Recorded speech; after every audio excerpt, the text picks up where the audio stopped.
সাহাবীদের রাষ্ট্র পরিচালনার সংবিধান কি ব্রিটিশের আইন ছিল? তা আমাদের এখন হইলো যে আর আলেম ওলামা নামে আরেকটা গোষ্ঠী থাকবে, টাকার বিনিময়ে ইমামতি করবে, টাকার বিনিময়ে বিয়া পড়াবে, টাকার বিনিময়ে ওয়াজ করবে। এ ধরনের কোনো গোষ্ঠী ছিল?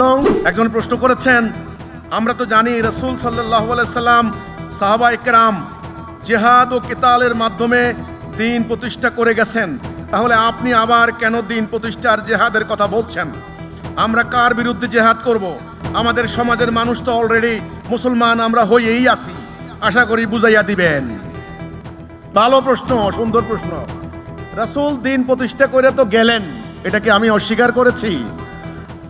সাহাবীরাও তো দ্বীন প্রতিষ্ঠা করে দিয়ে গেলেন, এটা কি আমরা অস্বীকার করেছি? কোনো মুসলমান অস্বীকার করতে পারে?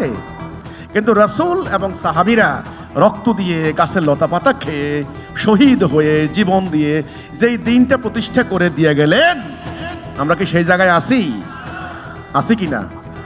সাহাবীদের রাষ্ট্র পরিচালনার সংবিধান কি ব্রিটিশের আইন ছিল? তা আমাদের এখন হইলো যে সাহাবীদের টাইমে আদালতে কি আবু জেহেলের আইনে বিচার হইতো? এখন হচ্ছে যে আমাদের সাহাবীদের টাইমে শিয়া সুন্নি শাফি হাম্বলি হানাফি এই তরিকা ওই তরিকা মারামারি এগুলো কি ছিল? এখন যে হচ্ছে আমরা, সাহাবীদের টাইমে কি এটা ছিল? সাধারণ পাবলিক মানুষের আইন মানবে, আর আলেম ওলামা নামে আরেকটা গোষ্ঠী থাকবে, টাকার বিনিময়ে ইমামতি করবে, টাকার বিনিময়ে বিয়া পড়াবে, টাকার বিনিময়ে ওয়াজ করবে, টাকার বিনিময়ে গরু জবাই করে দিবে, এই ধরনের আলাদা ধর্মীয় কার্য করে দিবে টাকা দিয়ে। এ ধরনের কোনো গোষ্ঠী ছিল কি না? তো ওই ইসলামটি আছে এখন। সাহাবীরা পরবর্তী তাবিন তাবে তাবিন ওনারা যেই সংগ্রাম করে দ্বীন প্রতিষ্ঠা করে দিয়ে গেছেন, সেই দ্বীনটা এখন আর নাই। কোরআন আছে, কোরআন বিকৃত করতে পারে নাই। কিন্তু কোরআন রাষ্ট্রীয়ভাবে কি কায়েম আছে? সেটা করার জন্যই হিজবুত তৌহিদ দাঁড়িয়েছে। এটা হলো কথাটা, পার্থক্যটা তো বুঝতে হবে। তিনি বলেছেন আমরা কার বিরুদ্ধে জিহাদ করব? আপনি এখন ইমানের ঘোষণা দেন, ইমানের ঘোষণা দিলেই আপনি টের পাবেন কার বিরুদ্ধে যুদ্ধ করতে হবে। যখনই আপনি বলবেন যে আল্লাহর বিধান ছাড়া কারো বিধান মানি না, এখন আপনার মনের মধ্যে আছে কি আমাদেরকে বোধহয় জিহাদ করতে হবে হিন্দুর বিরুদ্ধে, আমাদেরকে বোধহয় জিহাদ করতে হবে ডোনাল্ড ট্রাম্পের বিরুদ্ধে, আমাদের বিরুদ্ধে মানে যুদ্ধ করতে হবে বোধহয় বৌদ্ধদের বিরুদ্ধে। ভাবটা কিন্তু এরকম। কিন্তু আপনার সমাজ, আপনার রাষ্ট্র ইতোমধ্যে আল্লাহর হুকুম বাদ দিয়েছে।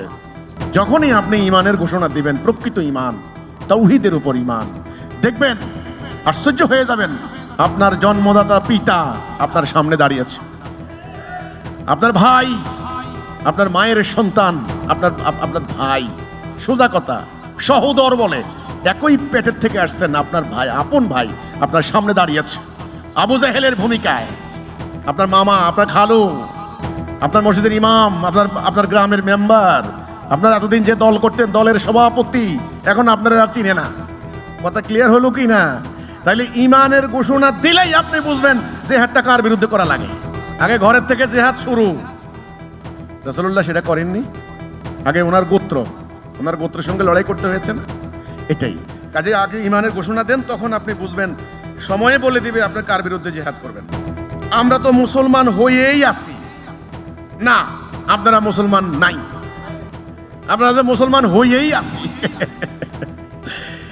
এই ধোঁকা, এত বড় একটা ধোঁকা ভাই। আল্লাহর আইন না মানলে মুসলমান কি থাকা যায়?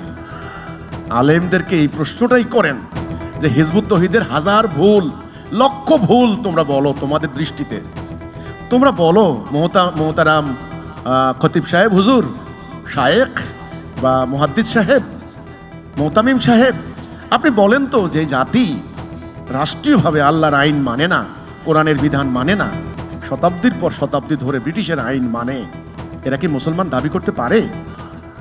এই প্রসঙ্গটা ভাই আপনি আমি না বললে হবে না। তো আপনি আমি তো না বললে হবে না, ওনাদেরকে প্রশ্ন করেন, সিম্পল প্রশ্ন করেন, সরল প্রশ্ন করেন, জটিল না।